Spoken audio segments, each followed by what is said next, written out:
So how can you disable Messages app on the iPhone? Let me show you all of the ways you can go about it. And if you're new here or first time on this channel, definitely subscribe for more tips and explanations like this one.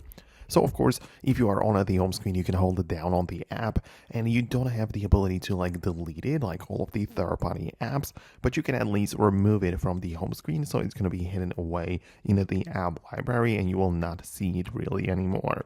And from now on, disabling the Messages app kind of goes in different levels because, you can just open up settings and go to notifications and disable notifications for the Messages app, which is kind of like disabling one part of the messages.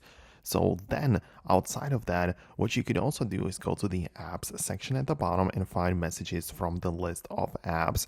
And in here, you can turn off the iMessage, for example, which will effectively make the app not have the feature of texting other Apple users. So it definitely is a pretty significant step to disable the Messages app. But outside of that, if you want to set it up for somebody else through the screen time restrictions, for example, you will have the ability to set up either app limits, but also the communication limits.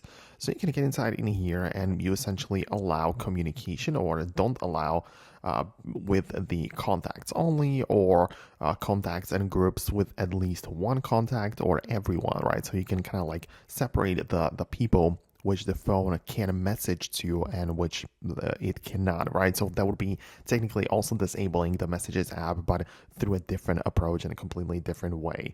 So let me know what you think about that below in the comments. Let me know if you managed to disable the app the way that you would want. Thanks a lot for watching, and I hopefully will see you later in the future tutorials too.